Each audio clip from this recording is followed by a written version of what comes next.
हमारे क्षेत्र की लड़ाकू और संकलित जनसेवक इमरती देवी जी, हमारे दोनों पूर्व सांसद अशोक अर्गल जी, बाबूलाल जाटव जी, हमारे विधायक कमलेश जाटव जी, गोपीलाल जाटव जी, हमारे भारतीय जनता पार्टी के उपाध्यक्ष मुकेश चौधरी जी,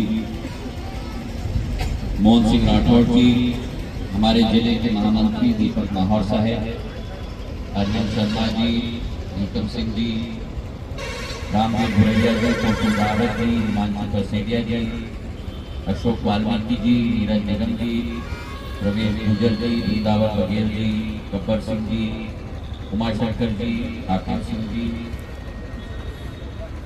बेंगाल बघेल जी, लक्ष्मी देवी जी, सत्येंद्र देवी जी, समस्त हमारे इस मंचासीन उपस्थित महानुभाव, हमारे कुशल संचालक सुनील वाल्मीकि जी, आप लोग सब बैठे और सबसे महत्वपूर्ण यहाँ उपस्थित ग्राम 84 में मेरी प्यारी जनता जान,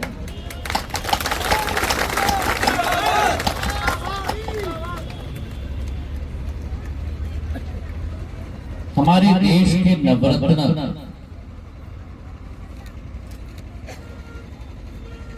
में प्रथम पंक्ति में अगर आप किसी को पाओगे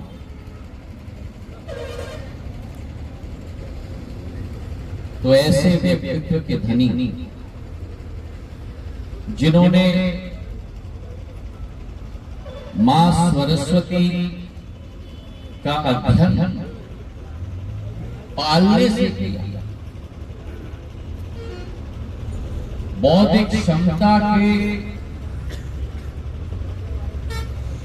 उभरते हुए सितारे ऐसे बाबा साहब अम्बेडकर जी को इस मंच से मैं झुककर प्रणाम करता हूं।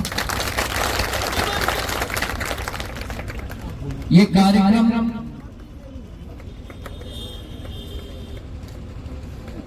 बाबा साहब अम्बेडकर जी की स्मृति में केवल नहीं, ये कार्यक्रम बाबा साहब अम्बेडकर की मूर्ति और इमारत की भूमि पूजन का कार्यक्रम नहीं, ये कार्यक्रम बाबा साहब अम्बेडकर वो आपके और मेरे और ग्वालियर चंबल संभाग के आने वाले सभी पीढ़ियों में ज्वालामुखी की तड़प की तरह जागरूक रखने का एक कार्यक्रम है मेरे भाइयों। ऐसे महान हस्ती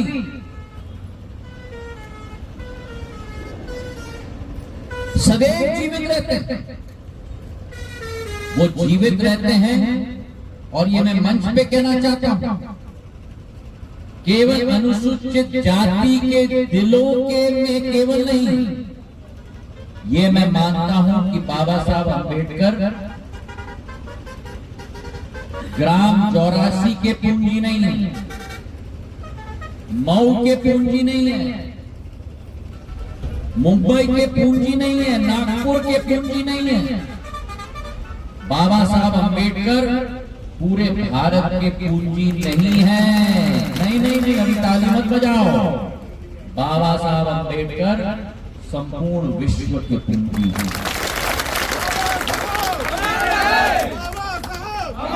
आज घासीराम जी आए हैं, बंटी आए हैं, आप सब लोगों के साथ हम सब भी बाबा साहब के अनुयायी हैं। बाबा साहब वो महान हस्ती थे जिन्होंने देश की जनता को नहीं, विश्व की जनता को जागरूक कराया। केवल छुआछूत समाप्त करने का नहीं, लेकिन इस पृथ्वी पर अगर भगवान ने हमें जन्म दिया है तो सामान अधिकार के आधार पर छट दिया। वो लड़ाई बाबा साहब ने लड़ी, अन्याय के विरुद्ध लड़ाई बाबा साहब ने लड़ी। और अगर इनके जीवन में कोई साथी था तो उनके जीवन में एक ही साथी था, उस साथी का नाम था संघर्ष। और यही सीख आपको और हमें अपने जीवन में लेनी है। क्या कहा था बाबा साहब ने? जागो, संगठित हो, शिक्षित हो और संघर्ष करो। और इसलिए हमारे शास्त्रों में भी लिखा गया कि संघर्ष ही जीवन है। और हमारे प्रधानमंत्री जी के जीवन को देखो, उनका जीवन भी बाबा साहब की तरह संघर्ष ही जीवन है। और आज मेरे मन में बड़ा गर्व है, मैं मेरे अनुसूचित जाति के भाइयों से कहना चाहता हूं, बहनों से कहना चाहता हूं कि जैसे संत रविदास जी का मंदिर प्रधानमंत्री नरेंद्र मोदी जी और शिवराज सिंह जी ने सागर में स्थापित किया 100 करोड़ का, वैसे ही ग्वालियर चंबल संभाग में बाबा साहब अंबेडकर का स्मारक हमने ग्राम 84 में 10 करोड़ का आज स्थापित किया है मेरे भाइयों। और बाबा साहब अंबेडकर क्या चाहते हैं? क्या बाबा साहब अंबेडकर चाहते हैं कि उनकी केवल मूर्ति स्थापित? आप और हम जाके मत्था टेके नहीं। बाबा साहब अंबेडकर चाहते कि अगर मुझे सच्ची श्रद्धांजलि आप दे रहे हो तो एक ऐसा धाम स्थापित करो जिस धाम से मां सरस्वती का ज्ञान मेरे आने वाली पीढ़ी को सदैव मिल पाए। और इसलिए इस स्थान में 84 में एक ही रोड के समीप हम केवल बाबा साहब अंबेडकर की मूर्ति स्थापित नहीं करेंगे। शिवराज सिंह जी और हमने निर्णय लिया कि इसी स्थान पर जो 1 हेक्टेयर की जमीन है, यहाँ 26,000 स्क्वायर फीट का जीता जागता स्मारक बाबा साहब अंबेडकर जी की स्मृति को चिरस्थायी बनाने के लिए स्थापित है।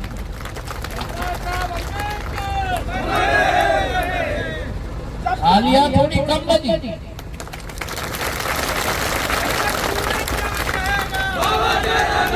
मैं बताता हूं तालियां कम क्यों बजी। आपने तो बता दिया कि स्मारक बनेगा, पर उसमें बाबा साहब जीवित कैसे रहेंगे? स्मारक यहां बनेगा 26,000 स्क्वायर फुट का इमारत हम डिजाइन कर रहे हैं। कल ही प्रशासन के साथ मैंने आधा घंटे की बैठक ली है। उस 26,000 स्क्वायर फुट का जो इमारत बनेगा 2 मंजिल का होगा, जमीन का माला और ऊपर का माला, 13,000 नीचे 13,000 ऊपर। नीचे के मंजिल में जीवित रखना है बाबा साहब। नीचे के मंजिल में 200 लोगों का ऑडिटोरियम बनेगा, जहां हर हफ्ते विचारों का आदान प्रदान उसी ऑडिटोरियम में किया जाएगा। बाबा साहब सदैव चाहते थे कि विचारों का आदान प्रदान हो, संघर्ष बाजुओं का नहीं, संघर्ष विचारधारा की भी होनी चाहिए। और वो संघर्ष विचारधारा की वो 200 लोगों के ऑडिटोरियम में इस धाम की जो समिति बैठेगी, हर माह हम लोग उस ऑडिटोरियम में आयोजित करेंगे। उसी के साथ 4 कमरों का संग्रहालय बनेगा, जहां बाबा साहब की स्मृतियां, उनकी जिंदगी की पहलू, बचपन की, संघर्ष की, पढ़ाई की, संविधान के निर्माता के रूप में एक एक पहलू उनकी जिंदगी की हम लोग वहां रेखांकित करेंगे, ताकि आने वाली पीढ़ी को ऊर्जा मिल सके। और उसी के साथ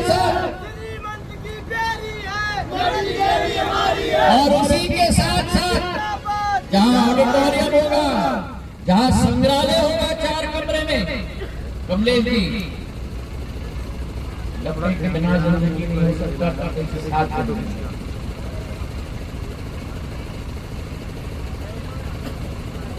जहां 4 कमरे का संग्रहालय हो, ऑडिटोरियम होगा, वहां लाइब्रेरी भी हम लोग बना रहे हैं, ताकि बाबा साहब की तरह हमारे नौजवान पीढ़ी पढ़े और फले और पढ़े। और जो लाइब्रेरी बनेगी, वो लाइब्रेरी केवल किताब पुस्तक की नहीं होगी, बाबा साहब की तरह हम लोग एक डिजिटल लाइब्रेरी बनाएंगे इस क्षेत्र में, ताकि बैठकर कमलेश जाटव जी जैसे डब्बा उठा रहे थे, वैसे अनेक डब्बे हम वहां रखेंगे, ताकि सभी लोग डब्बे के आधार पर पूरे विश्व के साथ जुड़ पाए। 84 गांव की मेरे बच्चे पूरे विश्व के साथ जुड़ पाए, तो लाइब्रेरी, डिजिटल की लाइब्रेरी हम लोग स्थापित करेंगे। मैं धन्यवाद अर्पित करना चाहता हूं आज इस मंच से मध्य प्रदेश के मुखिया शिवराज सिंह जी, उनकी सहायता के बिना, उनके आशीर्वाद के बिना ये संभव नहीं हो पाता। ना सागर का संत रविदास जी का मंदिर संभव हो पाता, ना ये 84 में अंबेडकर, बाबा साहब अंबेडकर का धाम संभव हो पाता, स्मारक संभव हो पाता। और आज मैं आप लोगों से पूछना चाहता हूं, जो कांग्रेस पार्टी कहती है दलित हितैषी है, जिस कांग्रेस पार्टी ने दलितों के लिए 65 वर्षों में एक कदम नहीं उठाया, अगर कदम उठाया तो आज प्रधानमंत्री नरेंद्र मोदी जी के केंद्र सरकार के मंत्रिमंडल में 60% अनुसूचित जाति, जनजाति और पिछड़े वर्ग के मंत्री बैठे हुए हैं। मध्य प्रदेश की सरकार में, मध्य प्रदेश सरकार की तिजोरी की चाबी दलित समाज के जगदीश देवड़ा जी के हाथ में है। मध्य प्रदेश सरकार में जल संसाधन विभाग, मतलब जो आपके खेत में अमृत का पानी आता है, उस विभाग की चाबी अनुसूचित जाति समाज के तुलसी सिलावट जी के हाथों में है। और मध्य प्रदेश सरकार में महिला एवं बाल विकास की मंत्री जब इमरती देवी जी विधायक थी, तो आपके समाज की इमरती देवी जी के हाथ में होता था। तो हमारा समाज, स्वास्थ्य विभाग, धन्यवाद, महिला और बाल विकास आपके हाथ में, सिंचाई आपके हाथ में, तिजोरी आपके हाथ में, और स्वास्थ्य विभाग के मंत्री प्रभुराम चौधरी जी आपके समाज के अनुसूचित जाति।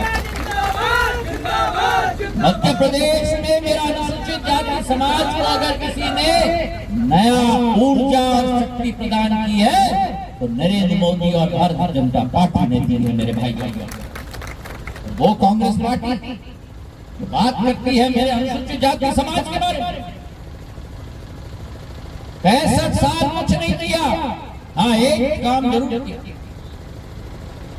तो बाबा साहब अंबेडकर ने निर्णय लिया पहली लोकसभा चुनाव में उतरेंगे तो किसी पार्टी ने इस देश में बाबा साहब के विरुद्ध उम्मीदवार नहीं उतारा। अगर किसी ने उतारा तो केवल कांग्रेस पार्टी ने उम्मीदवार उतारा और हराया बाबा साहब अम्बेडकर। और जिस व्यक्ति ने बाबा साहब अम्बेडकर को हराया उस व्यक्ति को कांग्रेस पार्टी ने पद्म पुरस्कार दिया। और ये भारत के हमारे नवरत्न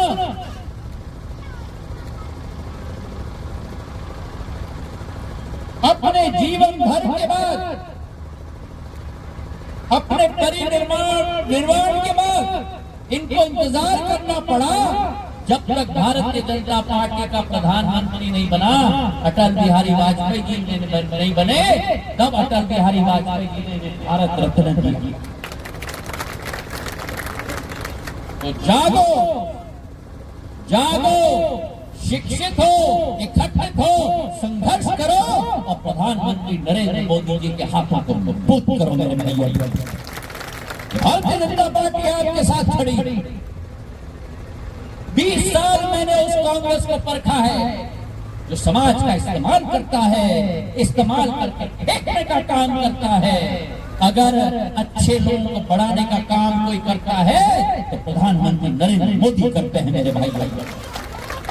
तो आज इस दिवस पर आप सब लोगों को शुभकामनाएं देना चाहता हूं। मुख्यमंत्री शिवराज सिंह जी को धन्यवाद अर्पित करना चाहता हूं और ये मैं वचन देता हूं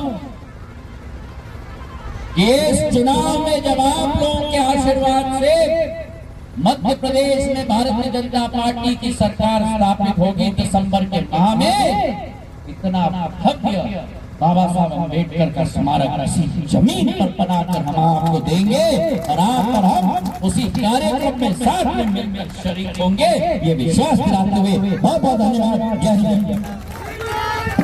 बहुत बहुत धन्यवाद महाराज साहब। आभार व्यक्त करना।